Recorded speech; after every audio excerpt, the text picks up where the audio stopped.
endurance, its drive, its motivations, forward aggression, finding something. So if the dog comes in here and it's spinning the room and it's not searching, can we get it back on searching? You know, can we productively, like I said, we'll do patrol work outside, we'll do gunfire outside, and then by the time a dog concludes its stay here, it'll, you know, receive a rating and either, you know, looking forward to purchase the dog or reject out of here. We have to report it. It's a congressional report that goes up every year, and it tells you know, society what we did with that taxpayer money that we spent, whether it was successful, got trained, and went out into the operational field, whether we transferred. But it's, I mean, anything from, like I said, nose to tail on the dog. I think an OFA or pen hip, those standards. Yeah, yeah. In the breeding. Okay, so are you putting those certifications in the breeding programs? So the breeding program is a little different. I think we're going to see a doctor. You were at a higher rate in the past. Is there a root cause?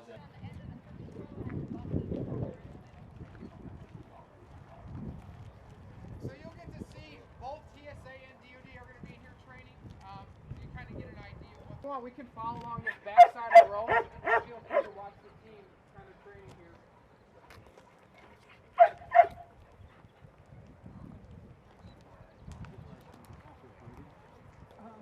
We're going to keep stepping down, let you get a good perspective on this.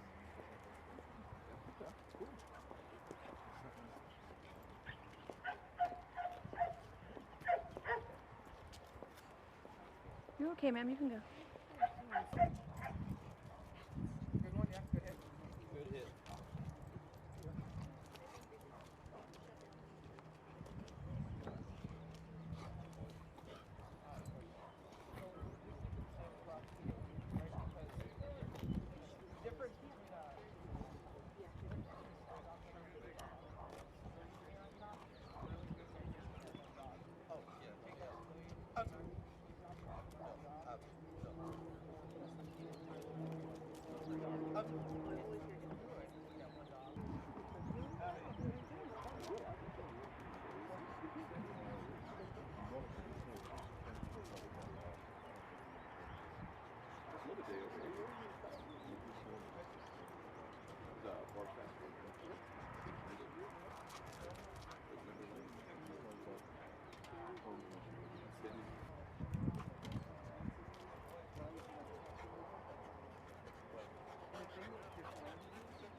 You guys want to keep moving down, move down a little bit more? Yeah, all U.S. We don't buy any strong training.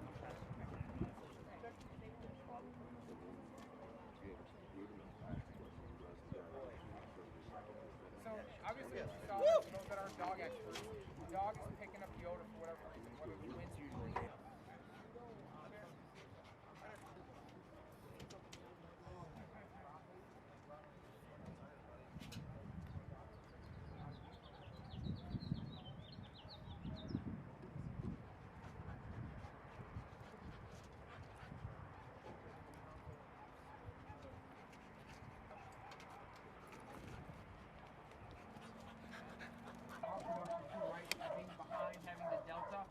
One of the mitigation factors that 341st did was they brought on civilian trainers.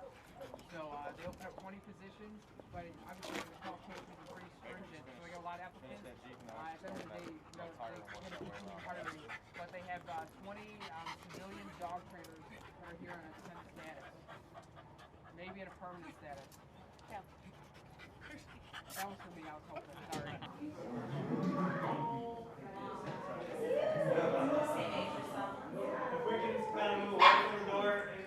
This is about half of them. We left the rest of them back there. We can't take the heat. Okay, so I'll start talking this. These are all the important people, right? It's the stragglers back there. 8 minutes. Decision makers here and the hangers on are back there. Okay, I'm Dr. Stuart Hilliard. I run the breeding program for the 341st, which is also the breeding program for DOD in effect because we don't have other large-scale breeding organizations for military working dogs. So I don't know if anybody has discussed with you, or if all of you are deeply embedded enough in the canine business to know where all 600 of those dogs are vulnerable to geopolitical conditions. And what we're seeing these days that are strictly market forces, which is that it's harder and harder to see enough dogs that meet the level of quality that we need. And also the big sign of stress on the market is that the dogs are getting younger and younger and younger. So we're supposed to buy dogs between 1 and 3 years. Buying dogs out there has increased in the last year, 18 months, by almost a third, maybe even more than a third. So we're paying a really, like an unprecedentedly large amount of money. The situation where we buy this resource overseas may not be ultimately sustainable. We may need a plan B. So we set up this breeding program, which has been operating ever since in one form or another. Right now we supply 10 or 15% of the dogs that go into the DoD production line for these sort of MP, force production, military police kind of dogs, which is like inability to get the number of dogs we need, all kinds of stuff like that. And so we basically exist as a contingency plan, and also it's a place for us to get really high quality dogs, because there are education right now. Are we educating kids to pass a test that is going to let them go on to the next stage of their education? Or are we educating kids to be knowledgeable, to be good at getting new information, less work, to train them, all that kind of stuff. So that's what we represent here. And just really briefly, Master Sergeant Cowan's giving me the high sign. The dogs are Belgian Malinois, which is a kind of a special breed of dog, not formally a breed, more like that. And then just, yeah. If you're curious what will happen to these dogs, next week they'll get fostered out to private homes where they'll stay for about 5 months. And then in 5 months they come back and they take a test. It focuses on safe, healthy homes, not expertise. They don't have the privilege of having experts really. Purging goods operational Friday. Okay. How many do you need back? All of it. How many did you start with?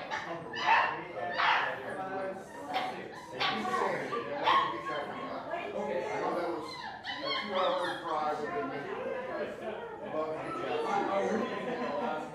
How long are you going to be in town? Can you walk over here with them? Yes. Okay. Come here. Okay, if you have time, call me. All right, we'll do it. We'll make it happen.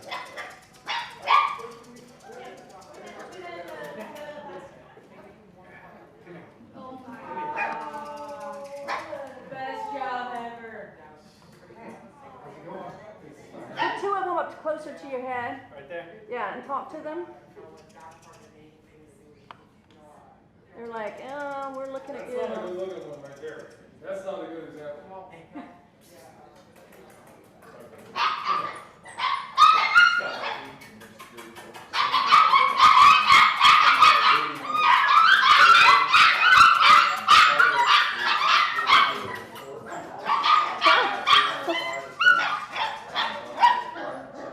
Funny. Go ahead and kneel down right there, right where you're at now. Yeah, I'll send you an email of this address when I get back to the office. We also have Army veterinarians and Army technicians, about a dozen veterinarians, about 40 or so technicians, plus some support staff. We're pushing 38,000 square feet here now.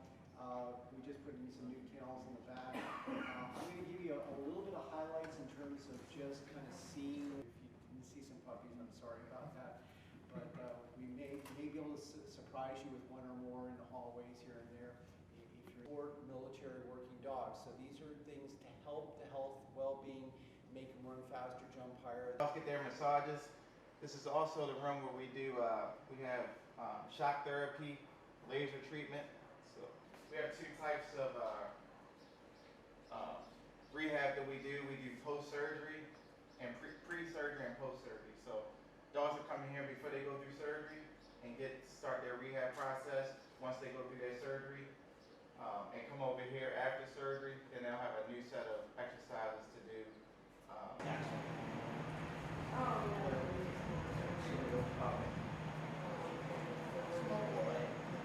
So is this dog post-surgery?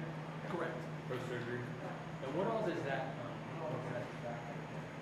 this screen right here? A lot of the technical portion of it, but Like is it tracks your heart rate? no.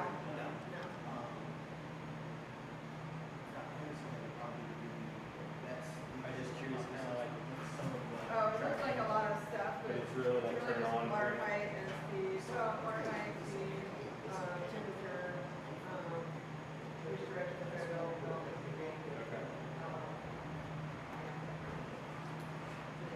So is this something that post-surgery done kind of dog? And this is that? He's just been released from meningitis. So this is his Home is the continental United States. We can go anywhere from California to Maine. Whoever breeds dogs that know what the DOD handle. In their statement of work with the contractor we have with them, we ask them to bring their radiographs with them like this so we can read them. That takes a lot of time for us to fire that bad boy up and x-ray all of these dogs. So we might be, the dogs that we're potentially x-raying today, we probably and or they didn't have x-ray. So behind you we have an ultrasound room. We have our standard x-ray and we can look at them as we walk up. I'm not taking the dogs. One is dedicated to go out on 5 trips. So do those trips to Europe and stuff like that and handle the referrals. So that's why we have 2. So what we're looking at is elbows, hips, right? Because they're athletes. No, not like this. It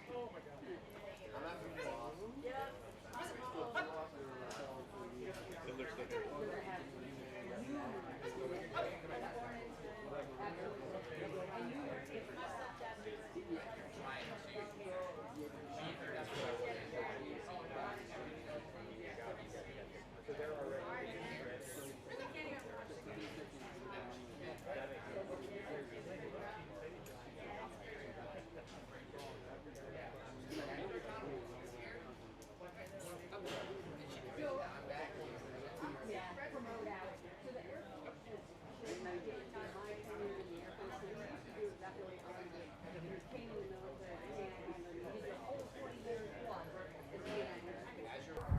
Spelling it for me, and then your duty title.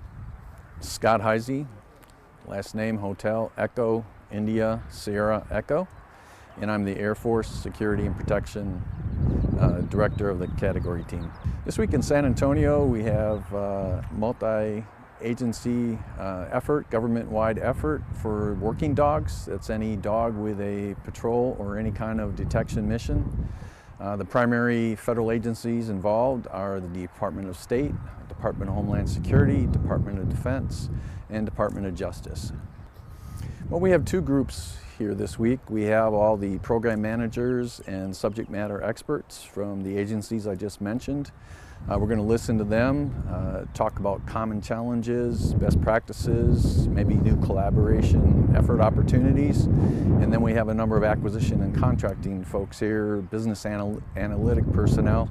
What we're trying to do is listen to the working dog program managers, subject matter experts, listen to their common challenges, especially related to anything that they buy from industry, whether it's a product or a service, and then see if we can help them out.